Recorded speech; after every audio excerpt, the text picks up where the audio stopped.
बच्चों, मस्तिष्क की कोशिकाओं में एक सामान्य प्रोटीन पाया जाता है जिसे सेलुलर प्रियन प्रोटीन कहते हैं, जो बच्चों अल्फा हेलिक्स संरचना में फोल्ड होता है और पानी में घुलनशील होता है। बच्चों, जब यही प्रोटीन किसी कारण जैसे आनुवांशिकता या कोई बाहरी संक्रमण की वजह से गलत तरीके से मुड़ जाते हैं, तो बच्चों यह एक संक्रामक रूप ले लेता है जिसे स्क्रैपी प्रियन प्रोटीन या प्रियन कहते हैं, जिसमें बच्चों जो अल्फा हेलिक्स संरचना होती है वह बीटा शीट में बदल जाती है और बच्चों यह पानी में अघुलनशील होता है। बच्चों, जब गलत मुड़ा हुआ प्रियन प्रोटीन एक सामान्य प्रोटीन के संपर्क में आता है, तब वह उसे भी अपनी तरह गलत मुड़ने के लिए मजबूर कर देता है।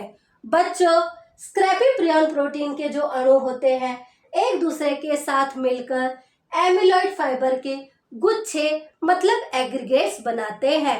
बच्चों, इन एग्रीगेट्स के जमा होने से तंत्रिका कोशिकाएं, जिसे न्यूरॉन कहते हैं, वह नष्ट हो जाती हैं, जिससे मस्तिष्क में स्पंज जैसी संरचना बन जाती है और बच्चों इसी से ही न्यूरोलॉजिकल डिजीज होता है।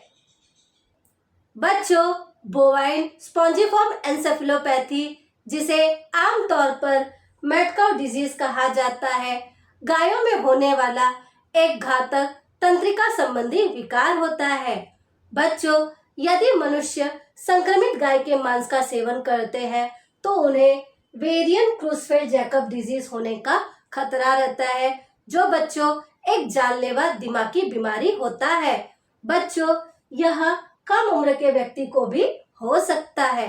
वहीं बच्चों, जो क्लासिक क्रूसफेल्ड जैकब डिजीज होता है वह ज्यादातर बुजुर्गों में अपने आप ही हो जाता है। बच्चों, सीआर जैकब रोग के लक्षण कुछ इस प्रकार से होते हैं, जैसे memory loss, lack of coordination, visual disturbance, behaviour change और कोमा।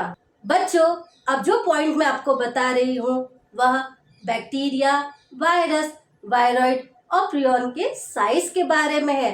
बच्चों, नीट के एग्जाम में इससे रिलेटेड बहुत बार क्वेश्चन पूछा गया है, तो बच्चों आप इसे ट्रिक के रूप में याद करते हैं। तो बच्चों, जो प्रियन होता है उसका आकार वायरस के आकार के समान होता है। तो बच्चों इससे आपको याद रहेगा कि वायरस का आकार और प्रियन का आकार यह समान होता है। जबकि बच्चों इसी चैप्टर में हमने पढ़ा था कि जब वायरस को बैक्टीरिया प्रूफ फिल्टर से निकाला गया तब वायरस यह बैक्टीरिया प्रूफ फिल्टर से पास हो गए, जिससे बच्चों यह पता चलता है कि वायरस यह बैक्टीरिया से छोटा होता है। वहीं बच्चों जो वायरॉइड होता है यह वायरस से छोटा होता है। तो बच्चों इस फॉर्मूला को आप हमेशा याद रखेंगे, तो साइज से रिलेटेड कोई भी क्वेश्चन आया तो आप उसे इजीली आंसर कर पाएंगे।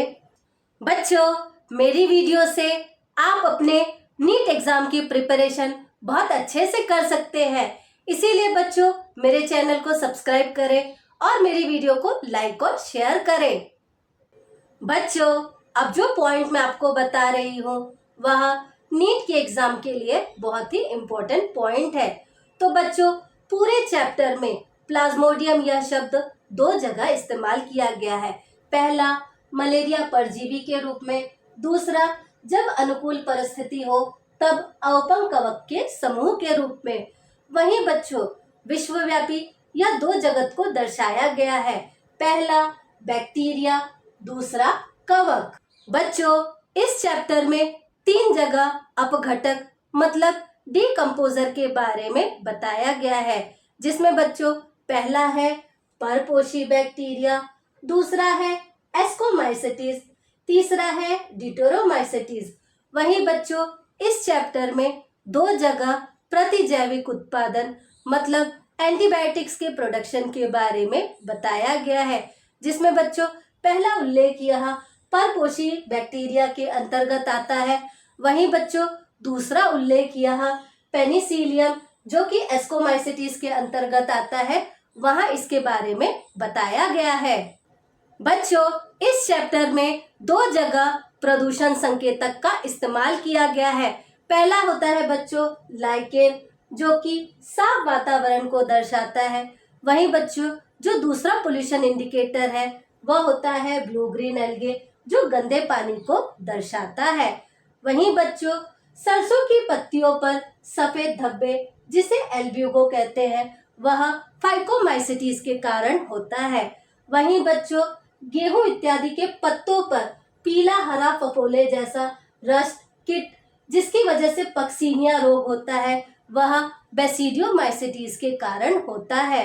और बच्चों गेहूं इत्यादि के दानों पर जो काला पाउडर जैसा होता है, जिसे कर्ण या स्मट कहते हैं, जिसकी वजह से यूस्टिलेगो रोग होता है, वह बेसिडियोमाइसिटीज के कारण होता है। बच्चों जो वायरॉइड होता है वह बगैर प्रोटीन के होता है। वहीं बच्चों जो प्रायोन होता है वह असामान्य रूप से फोल्ड प्रोटीन के कारण होता है।